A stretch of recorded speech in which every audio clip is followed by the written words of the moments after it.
Hola, ¿qué tal? Saludos cordiales aquí en TV Senado, en profundidad de campos a través de Radio Universidad Central y cooperativa.cl. Hoy día vamos a conversar con una senadora, bueno, que tiene ya una historia en esta zona del país. Estamos hablando de la región de Valparaíso. ¿Cómo está, senadora? Muy bien, Sergio. Muy bien. Una región de Valparaíso mucho más agrandada, porque ahora teníamos en la historia una región cordillera y otra región costa. No, ahora es gigantesca. De hecho, como dice, claro, teníamos 2 senadores por la costa y 2 senadores por cordillera. Y hoy día, en esta elección pasada, fuimos elegidos 5 senadores e incluye la totalidad de la región, eso quiere decir 38 comunas, que va desde Petorca hasta Santo Domingo, de la cordillera al mar. ¿Y en 8 años alcanza a ir un par de veces a cada comuna o no? Uno trata y es lo que tiene que hacer, pero la verdad es que no es fácil. O sea, las distancias son realmente enormes y no es nada llegar a una comuna, sino que cada comuna tiene muchísimas localidades, sean rurales o sean urbanas. Y por otro lado, las temáticas son muy distintas. Piense que Valparaíso, temas de puerto, seguridad, en fin, medioambiental, tiene toda la zona de Petorca al interior con una escasez hídrica tremenda.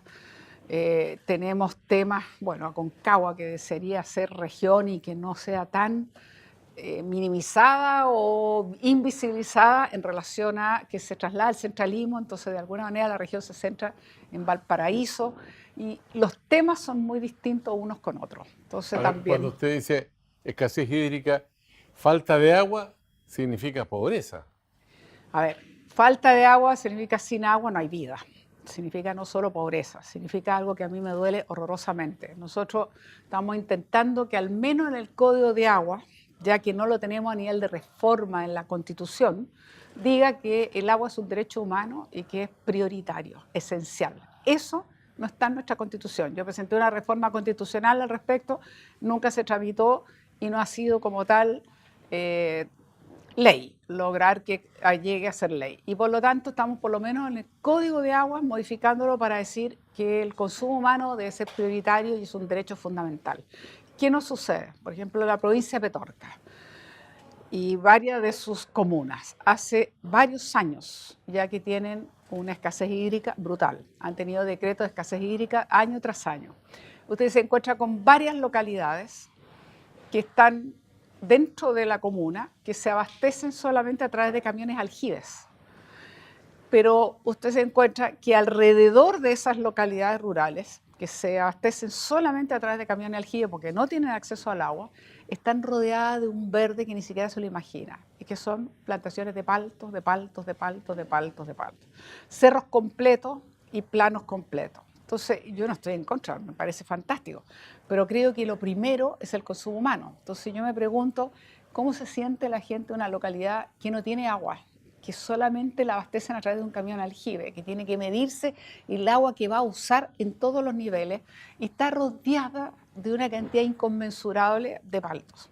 Cerros completos que simplemente le cambian su hábitat natural, llamémoslo así, y se transforman en plantaciones de palto, que es súper intensiva en el uso del agua. Entonces, nosotros estamos generando, aparte de la escasez que tiene que ver con el cambio climático, llevamos 8 años de sequía en toda la región centro-sur del país, estamos además generando o profundizando el problema porque estamos sobreexplotando un recurso hídrico con algún tipo de plantación que además es muy consumidora.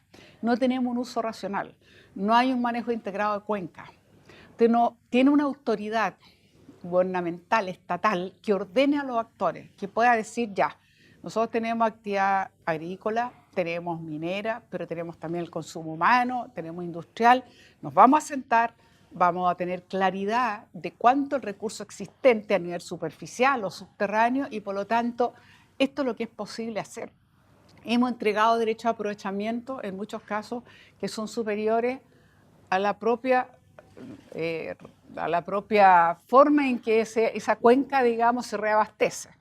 Entonces, esto ocurría cuando yo era senadora en la región de Atacama, eso era típico de la cuenca del río Copiapó, o sea, se había entregado mayores derechos que lo que se podía regenerar por sí sola la cuenca. Y ahora en la zona centro-sur, que es un problema bastante crítico, si no trabajamos el tema hídrico con mucha mayor racionalidad, uso eficiente, ordenado, la verdad es que estamos enfrentando un problema que es muy grave y que además llegó para quedarse y que va a ser el tema de hoy, de mañana y pasado, porque es un tema de vida, es un tema de calidad de vida, es un tema de país, es un tema cómo sobrevive además los seres humanos si no tienen agua.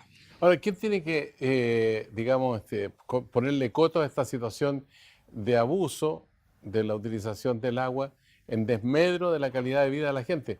¿Será la justicia? ¿Será el Ministerio de Obras Públicas? ¿El Ministerio de Agricultura? ¿Quién? Nosotros en la reforma del Código de Agua hemos intentado generar algunos ordenamientos en el sentido de que por lo menos darle mayores atribuciones a la Dirección General de Agua, que pueda contar con más instrumentos, más financiamiento, más fiscalizadores. Esa depende de Obras Públicas, Eso ¿no? depende de Obras Públicas, para evitar la extracción ilegal de agua, para que haya un monitoreo constante en línea, para que puedan saber realmente, como digo, cuando hay extracción ilegal y por lo menos puedan medir los caudales y también lo que llamamos una reserva ecológica del caudal.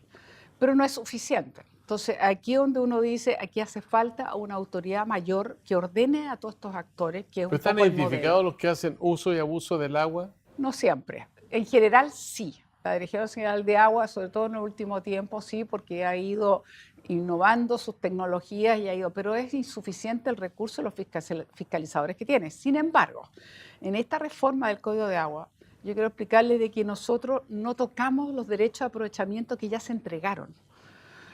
Aquí es una reforma para decir de aquí para adelante, si se aprueba esta reforma del Código de Agua, la idea es que cuando usted entrega derechos de aprovechamiento de agua, tenga un tiempo limitado, 20 años, que puede ser renovable por otros 20 años, acompañado de un proyecto. Eso es una expropiación, han dicho, por lo menos lo he visto en Bueno, letreros en la región del Maule. claro, pero aquí donde hay falta de información, nosotros no hemos tocado los derechos que ya se entregaron, que entre paréntesis son el 90% de los derechos posibles. O sea, solo quedaría un 10% por entregar. Y lo único que estamos diciendo, que ese 10%, porque los del pasado no se tocan, estos 10%, lo que estamos diciendo es que sí tiene que ser un proyecto y en un número acotado de años que usted lo podrá renovar, pero siempre y cuando esté trabajando en el proyecto. Porque los derechos pasados para información de la ciudadanía no solo se entregaron gratuitamente, son vendibles, heredables, comercializables, usted puede hacer lo que quiera. Eso no lo vamos a tocar porque nosotros sabemos que tocar aquello no tenemos la fuerza parlamentaria para sacar, digamos, una reforma ya que sería mucho más drástica que ¿Requiere decir, quórum calificado? requiere un quórum calificado, pero además simplemente sería poner un pie de guerra a todos los que ya recibieron. Y eso siempre es muy complejo porque usted sabe que las cosas retroactivamente no se hacen. Las leyes no son retroactivas. Si usted instala una nueva ley, no puede tocar derechos que supuestamente se entregaron, salvo que haga una expropiación. Y esa Senadora no es la Isabel idea. Allende, ¿Chile es el único país que tiene el agua en manos privadas? Yo creo que hay otros modelos, pero siempre existe una autoridad que vigila si existe un mercado de agua, el que sea también equitativo, el que todos los actores tengan la posibilidad de también acceder. Pero yo creo que Chile debe ser de los pocos países del mundo donde ha estado muy desregulado, donde hay derecho de aprovechamiento concentrado en pocas manos, donde usted no puede tocar esos derechos, donde ha habido periodos en que se entregaron derechos en exceso, como le digo, que ni siquiera permiten la regeneración natural de una cuenca. Y hoy día nosotros tenemos en el Aconcagua, que es muy importante la cuenca del río Aconcagua, nosotros tenemos 4 secciones. Y lo que estamos intentando, obviamente, es que efectivamente las 4 puedan acceder y no sea solo una o dos privilegiadas versus las que siempre están más abajo de la cuenca que reciben menos. Lo que estamos intentando hacer, que este gobierno ha pospuesto por desgracia, es sacar el embalse de Catemo. Si usted no hace obras de conservación, de acumulación y conservación de agua, que son de mediano y largo plazo, no está mirando con una mirada justamente de más largo plazo, él lo tiene que hacer, porque parte a veces del agua se pierde. Entonces usted necesita, evidentemente, también tener una obra de acumulación y también buscar otras formas de poder trabajar el tema hídrico, que hoy día uno está pensando en la desalación del mar para consumo humano, como también para otros consumos, minería u otro, y otras cosas más, infiltraciones de cuenca que le permitan ir paliando, porque Chile es muy vulnerable a este cambio climático. Y la mejor demostración es que estamos llegando casi al 9º año de sequía. de sequía. El año pasado llovió un poquito más, pero mínimo. Y tengo, como le digo, provincias como Petorca que sufren terriblemente. Yo he ido a Petorca varias veces.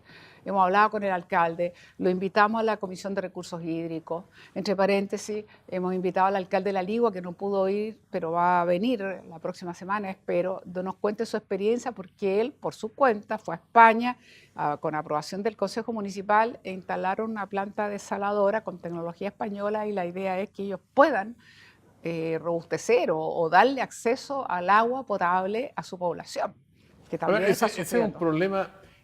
Yo me acuerdo haber estado en Israel y prácticamente todo el agua que consume Israel proviene del mar. Sí, Y hay plantas desaladoras que me acuerdo que una que estuvimos visitando costaba 600 millones de dólares, pero daba abastecimiento a gran parte de la población de Israel.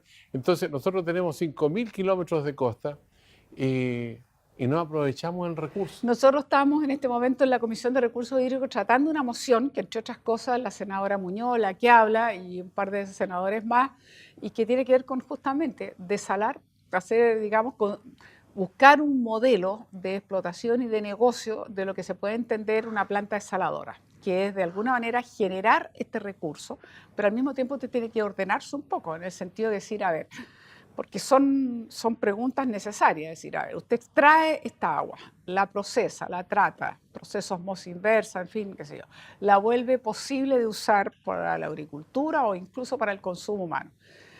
¿A quién le pertenece esa agua? A la persona que tuvo la concesión para extraer, y el agua que usted devuelve también tiene que tener cuidado porque tampoco puede generar en exceso salmuera, porque usted está devolviendo, después que hizo este planta de tratamiento, queda la sal acumulada. Si usted hace un excesivo uso de devolver esta agua salada sin un mayor tratamiento, usted también está generando un cambio en la flora marina que puede tener consecuencias también importantes. Entonces, esto le lleva el tener que responder a algunos temas importantes. Usted va a hacer una concesión, este derecho se lo entregó a la persona que se sacó la concesión, el Estado entonces le entrega a usted una concesión, usted explota esto como un negocio, usted le va a pagar algo al Estado o le va a entregar gratuitamente esta concesión para que usted invierta, saque el agua y después usted la venda y hace su recuperación de la inversión. Son temas importantes. Lo que sí está claro, que hasta ahora, y sobre todo en el norte, la región que yo representé durante bastantes años, que era Atacama, hay varias plantas desaladoras, son casi todas privadas de las mineras, que con eso ellos simplemente aseguran y garantizan el recurso que necesitan. La idea es que esto, ojalá haya un modelo que no sea solo las privadas, sino que usted haga o una asociación mixta o haya una inversión pública que usted le permita decir, ok, el Estado puede a lo mejor gastar 300 millones o 200 millones de dólares, pero va a garantizarle el consumo de agua y el consumo para otros usos, agricultura o industrial, a todas estas regiones o a toda esta población. Senadora Isabel Allende, cuando uno ve que este problema de la cuenca del río Aconcagua se prolonga ya por demasiado tiempo, que hay gente que está sufriendo día a día, reciben un agua en camiones de aljibe que muchas veces pueden tener niveles de contaminación que afectan a la salud, en fin. Entonces uno dice, bueno, mientras tanto los paltos florecen, qué sé yo, y se vuelva de vegetación ese sector, con una producción que enriquece a alguien, le da recursos económicos cuantiosos a las personas que explotan esto. ¿Hay fuerzas ocultas que impiden que avancemos en esto o fuerzas visibles? Sí, nosotros hemos tratado a través de estas modificaciones del Código de Agua avanzar en un uso más racional, en darle, como dije, más atribución a la DGA, evitar la extracción ilegal, ordenar a los actores y ordenar en los derechos de aprovechamiento futuros que se entreguen a partir de esta modificación de aquí para adelante. Hacia atrás no tenemos hasta ahora herramientas legales para hacerlo, pero yo soy de las que creo que si no aseguramos el consumo humano como un derecho humano básico, además que es vida, a mí me parece que estamos muy mal como país. Y yo creo que estamos mal como país porque a mí me duele pensar que tengamos localidades, como nos ocurre en la provincia de Petorca, que no tienen acceso al agua y que solo a través de camiones aljibe. Hace unos días atrás salió una nota por ahí en un medio que decía que tenemos como 1 millón de personas que todavía no tienen acceso. Yo no sé si la cifra estaba equivocada, pero hablaba más, cerca de 1 millón de personas que no tendrían acceso al agua potable para consumirse. Casi el 5% de la población de Chile. Claro, entonces uno dice, ¿qué es lo que estamos haciendo mal? Algo estamos haciendo mal. Que no puede ser que eso esté acompañado. ¿Qué es lo que ocurre también? Si usted tiene un proyecto minero, tiene que pasar obviamente por un sistema de evaluación ambiental. Y el sistema de evaluación ambiental significa que pasa por un sistema de evaluación del impacto ambiental. Y eso significa que puede tener alrededor de 1000 permisos, si es necesario, desde el punto de vista sectorial, una serie de requisitos y condiciones. Mientras que si usted tiene dinero, usted compra un cerro, hay gente que a lo mejor a través de la reforma agraria tuvo tierra, da igual, lo pela, le saca toda la forestación nativa que tenía, planta sus paltos, hace pozos profundísimos, digamos, y no hay ni siquiera una declaración de impacto ambiental. Usted simplemente actúa. Entonces, yo hace mucho tiempo que vengo diciendo, esto no puede ser, usted tiene que regular de otra manera, o sea, no puede ser que esto sea simplemente un tema de dinero. Yo tengo dinero y hago todo lo que quiero con los cerros que yo Como en la compro. canción. Tengo dinero y hago lo que Y hago quiero. lo que quiero. ¿Ah? Entonces yo pienso que aquí hay un tema mucho más profundo, que no sé si hemos tomado conciencia como país. A mí me ha tocado vivirlo muy de cerca porque he visto la sequía, he estado en Petorca, conozco la angustia del alcalde de Petorca. Cada vez que voy a Petorca veo y siento dolor, como le digo, de ver así estas localidades sin agua y rodeadas de verde, verde, verde. Entonces me empiezo a preguntar, ¿cuándo vamos a terminar de tramitar la reforma al código que por lo menos ordenemos de aquí para Ya, pero adelante? ¿hay voluntad política o no? Mire, yo estoy muy, a ver cómo decirle, preocupada porque la Comisión de Agricultura lleva mucho tiempo, no ha aprobado lo que nosotros ya aprobamos, que es esta modificación al Código de Agua, y tengo más preocupación porque sigo viendo declaraciones que no me parecen de importantes autoridades gubernamentales del actual gobierno, como de algunos actores como la Sociedad Nacional de Agricultura y otros, que siguen insistiendo que no tienen certeza jurídica y que la reforma que pretendemos hacer al Código de Agua no les da certeza jurídica. Y le hemos dicho 200.000 veces, nadie le va a tocar su derecho ya pasado. Ya. Porque estamos tratando de ordenar de aquí para adelante lo que nos queda, que es apenas el 10%. Y a pesar de eso, combaten tremendamente con lobby gigantesco la reforma y siguen el discurso que esto es una verdadera expropiación. Yo lo lamento decir, pero en este país a veces nos falta una mirada más amplia y tengamos un poquito más de consideración a un derecho humano fundamental como el agua. Un grave problema que estamos conversando aquí con la senadora Isabel Allende del Partido Socialista desde la biblioteca del Congreso Nacional, aquí en el puerto de Valparaíso, en profundidad de campos, a través de Universidad Central y su radioemisora y cooperativa.cl. Una pausa y volvemos con usted.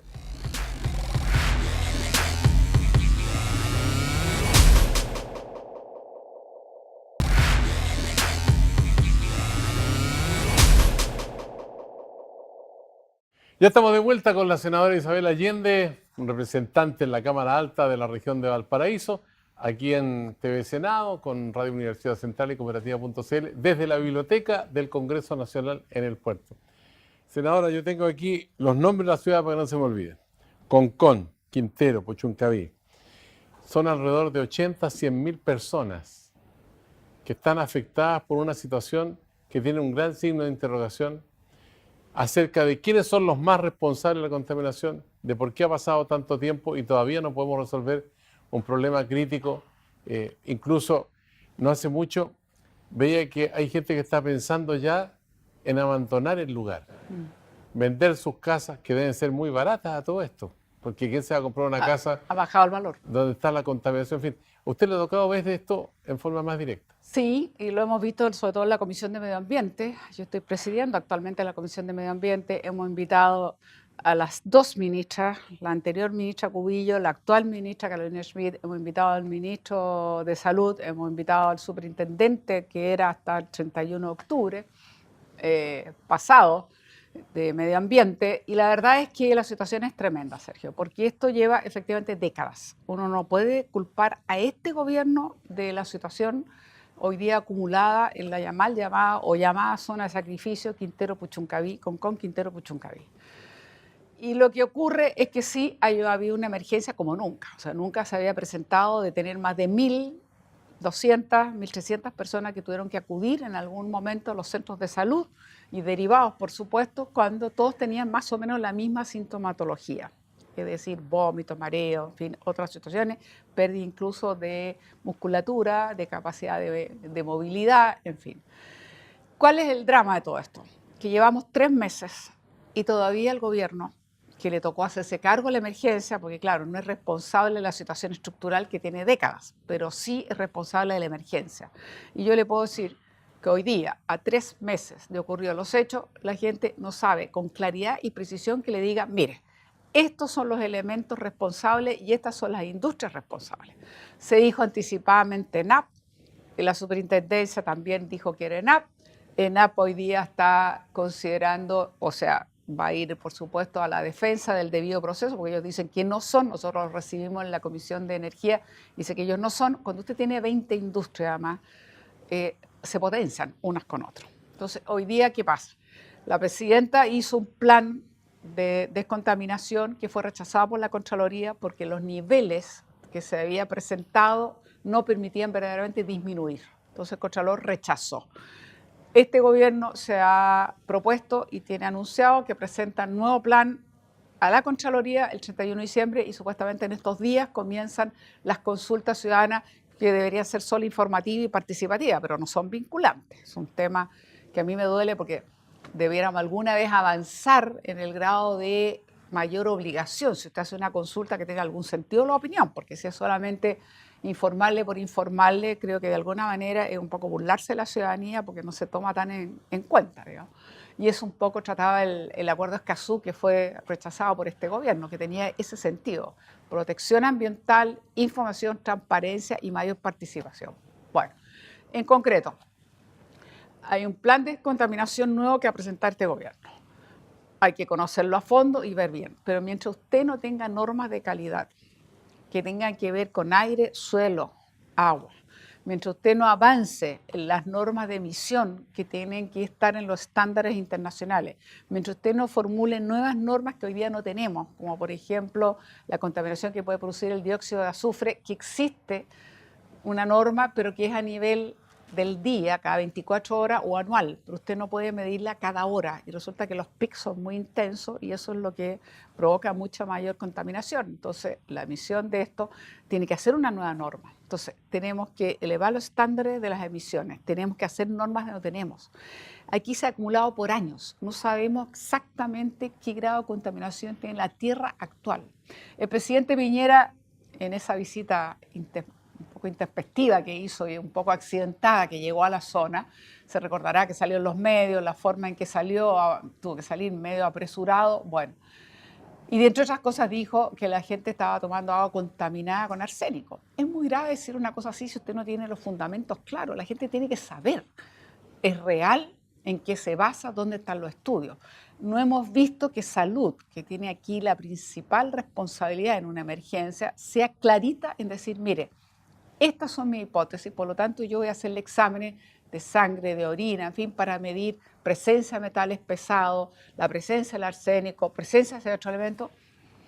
No se ha hecho un seguimiento y no creo que se le haya tomado a todas estas personas que llegaron, 1000 personas o 500 personas, por decir algo, por lo menos la mitad, una muestra y un seguimiento a la muestra. Entonces yo creo que salud ha estado débil, que aquí no hay una mirada integral, que nos ha faltado. Hay cosas positivas, sí, que hagan un nuevo plan de descontaminación, por cierto que lo apoyaremos en la medida que esperamos que tenga estándares más exigentes. Pero hay un problema de fondo ahí Pero también. hay una desconfianza, perdón que le diga una cosa, mire, que yo puedo estar de acuerdo, que pongan estaciones de monitoreo independientes, porque ante las pocas estaciones que había estaban en las propias empresas, algo incalificable, porque la ciudadanía no les cree. Entonces usted lo que tiene que decir, yo estoy de acuerdo, con el gobierno de Noruega, que tiene una alta reputación en la medición, usted pone monitoreos independientes, estamos de acuerdo. Un plan de descontaminación que se va a conocer, puede ser que sirva en la medida que efectivamente genere normas donde no las hay o eleve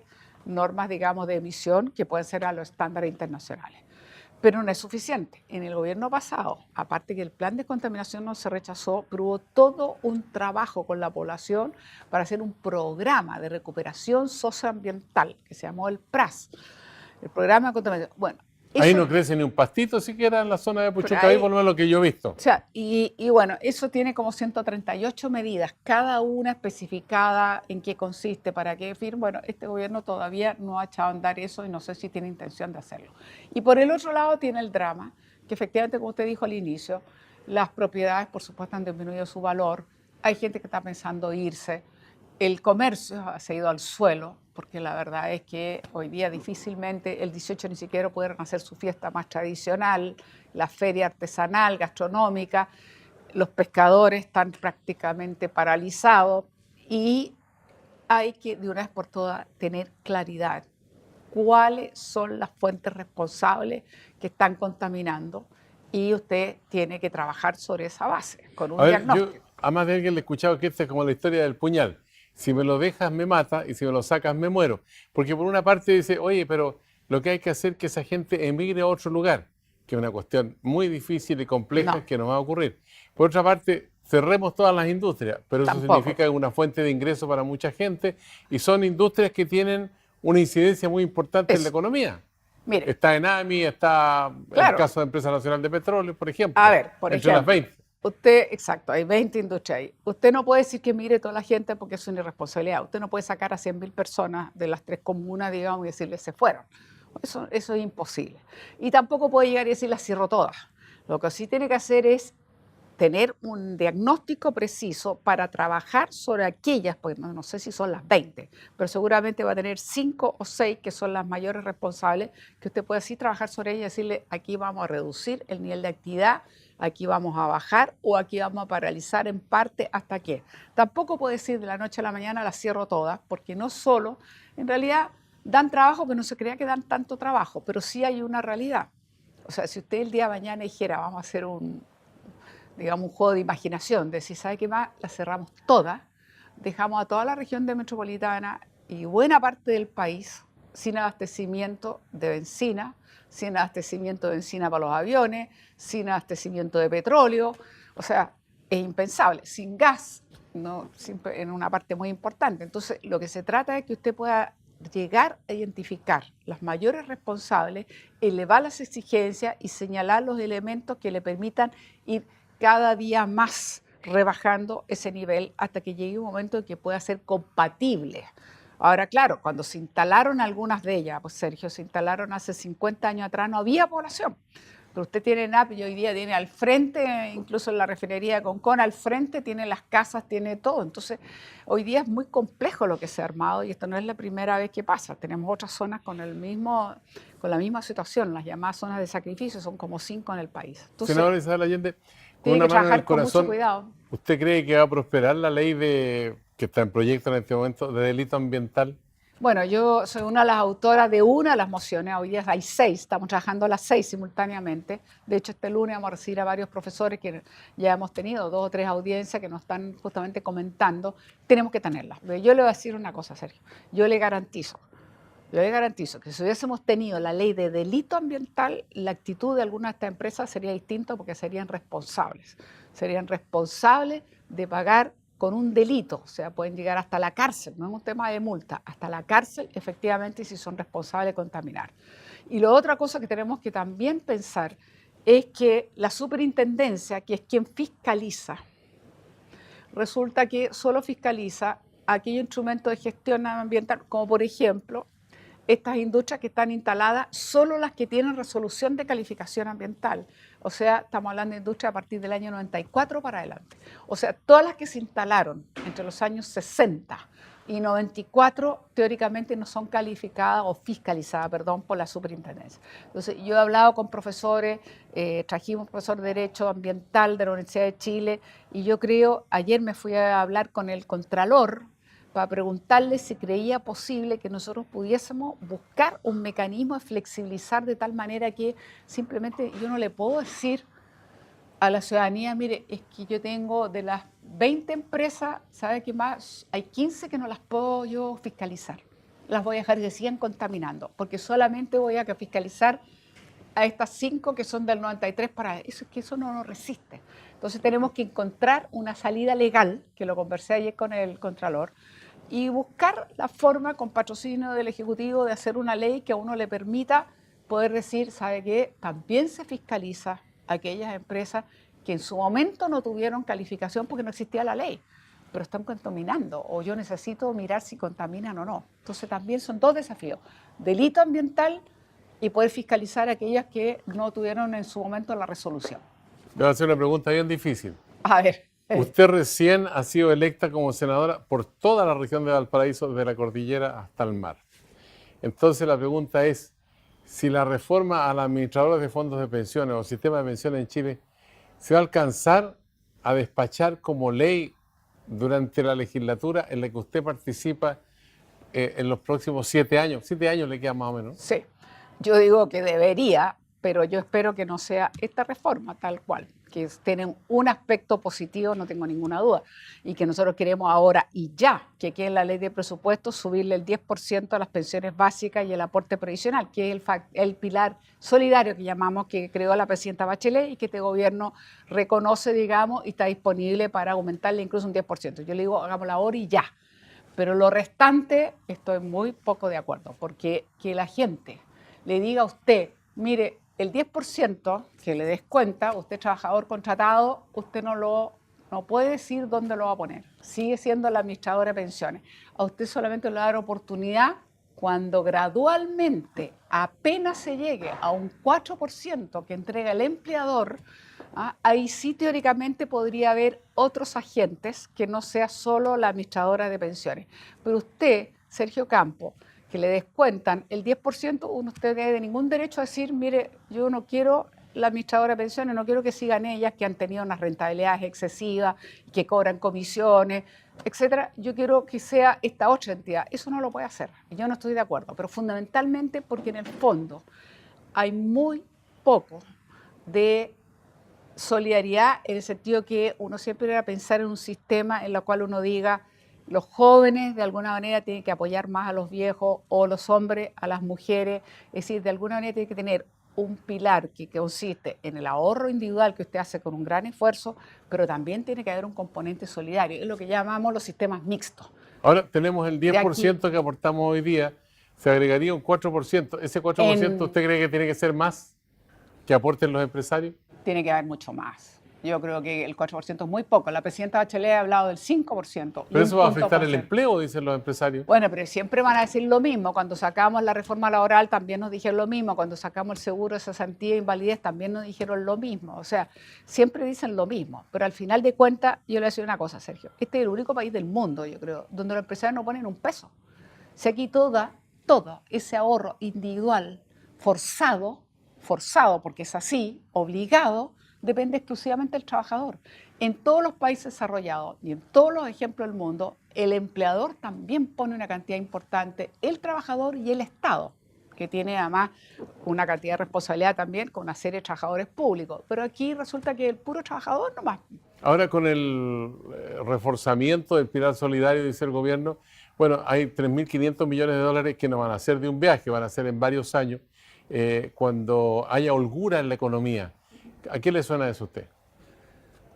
A que no, simplemente no han dicho nada. Yo no lo puedo entender este lenguaje. El ministro Larraín partió en su ministerio haciendo unas declaraciones muy fuertes diciendo que el gobierno pasado lo había dejado en el peor de los déficits, que no había ninguna holgura, que se había gastado más dinero de lo que supuestamente existía como apoyo. Y hoy día me habla que tengo holgura y me hablan de 3.500 millones, que es mucha plata, y yo no sé exactamente dónde van a salir, porque esto que diga holgura, francamente, tiene que ser mucho más específico que nos diga de dónde va a salir. Y también tiene que ser claro para decir que como está planteado, esto significa que en 40 años más, recién la gente va a poder empezar a percibir el aumento, el incremento que ellos dicen del 40%, pero en 40 años más, sacando el pilar solidario. Entonces la pregunta que le hago, ¿y qué pasa con el trabajador de hoy día? Claro. Entonces yo la pregunta es, ¿qué motivación tiene de pensar que a lo mejor van a pasar 40 años para que vea que se le suba a 40? Para terminar, Sergio, yo creo que este país tiene una tremenda deuda, porque nosotros generamos, a través de la dictadura, que fue impuesto, digamos, un sistema que simplemente está basado en el ahorro individual forzado, donde la persona, lo único que sabe es que a usted le descuentan un 10%, pero esa persona no llega a saber nunca cuánto realmente va a llegar a tener después de 20, 30, 40, incluso suponiendo de que no tuvo ninguna laguna, lo cual es difícil, porque este mercado laboral, usted sabe que hay periodos de mayor activación y periodos de recesión, donde además una persona se puede enfermar, donde puede haber otro tipo de componentes que hace que la persona pueda faltar, digamos, a su cotización. Supongamos que usted nunca tuvo ningún día sin cotizar. Usted ni siquiera sabe cuánto va a llegar a salir y sabe que hoy día el 80% de nuestro país recibe una pensión que es menor al sueldo mínimo. Entonces, le habían ofrecido que la tasa de reemplazo iba a ser más o menos entre el 70 y el 80%, para no hablar de un titular por ahí del Mercurio que decía el 100%, dijo José Piñera. Ya, el 70%. Y hoy día usted recibe el 30% o 35%. Entonces hay una enorme frustración. La gente sabe que puede trabajar 40 años y recibe una miseria. ¿Por qué? Porque está basado única y exclusivamente en su ahorro individual con todas estas dificultades que usted puede tener y que ni siquiera son consideradas. Y porque no hay aporte patronal, entonces este es un sistema que no se entiende, es una novedad que se impuso en Chile en plena dictadura, pero que la verdad es que no tiene componente solidario y tampoco contribución mayor. Los otros países desarrollados, en lugar de ser el 10%, efectivamente hasta el 19%. Vamos a tener mucho tiempo a seguir analizando la reforma y cómo va cambiando, evolucionando en el caso que así se decía en el Parlamento. Senadora Vamos a ver. Isabel Allende, le queremos agradecer esta conversación aquí con el canal del Senado, ¿eh? Será hasta la próxima. Hasta la próxima. A usted en Profundidad de Campo siempre la invitación está abierta a través de Radio Universidad Central y Cooperativa.cl. Será hasta la vista. Muchas gracias.